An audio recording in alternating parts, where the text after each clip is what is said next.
Hey everybody, it's Jim from Cigars and Other Dude Stuff.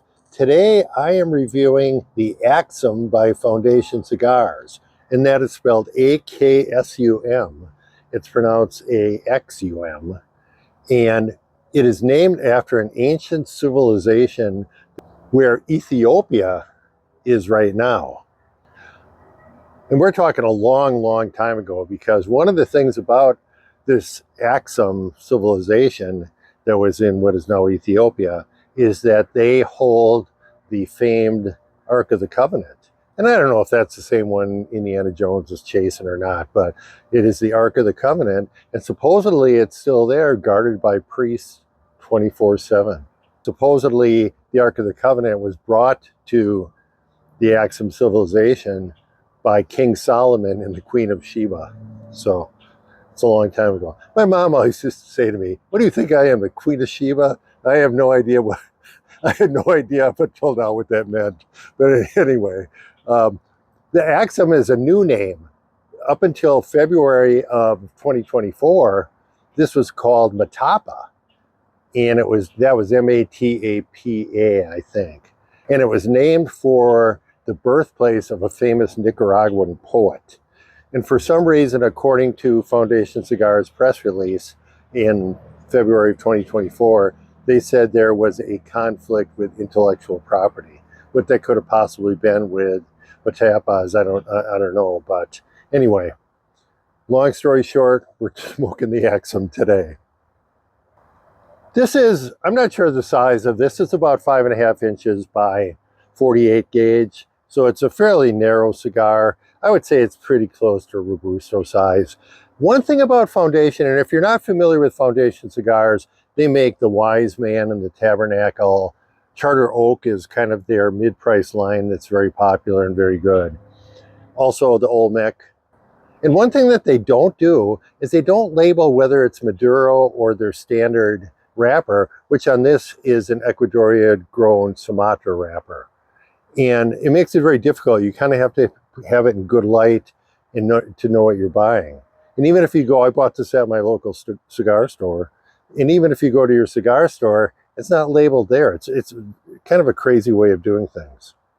So I mentioned this is a Sumatra wrapper grown in Ecuador. This has a Connecticut broadleaf binder on it and all Nicaraguan filler. This is actually made, although it was blended by Nick Valio, who is the Foundation Cigars genius, it is being made at AJ Fernandez Nicaraguan factory. So that's a little bit about the cigar. I'm going to get it cut up and lit, and I'm going to get back to you with a final report in a minute.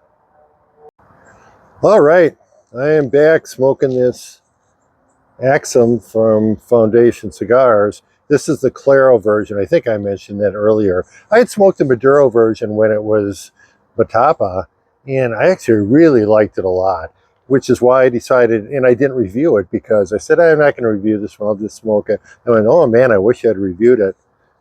So now we are several months later, and I decided to give the Claro a try version of the Aksum. And I got to say, I'm really disappointed in it. Construction has been okay. A number of relights.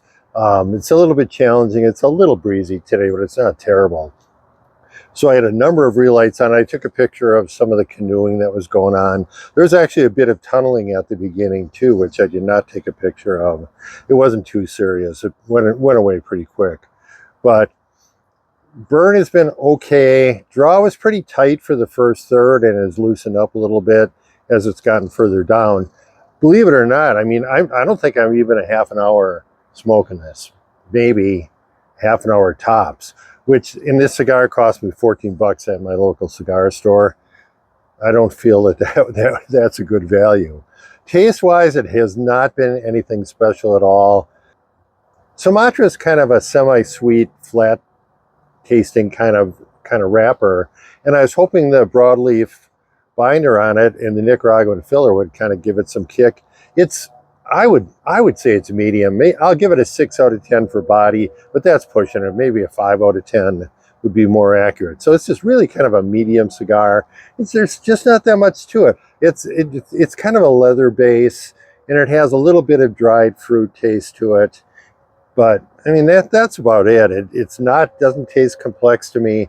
Overall, it has not been a satisfying smoke at all. So I'm a little bit torn because, like I said, the Maduro is really, really good. So I guess if I'm going to recommend anything to you for the Aksum, I would try the Maduro if you're going to try it. I'm going to give this one a 7 out of 10. It is not something I certainly wouldn't pay 14 bucks for it again. And I think a box of them, a box of 10 is about 130. So it isn't that much cheaper if you buy 10. So take that for what you will. Jim from Cigars and Other Dude Stuff. They can't all be winners, I guess. I'll see you next time.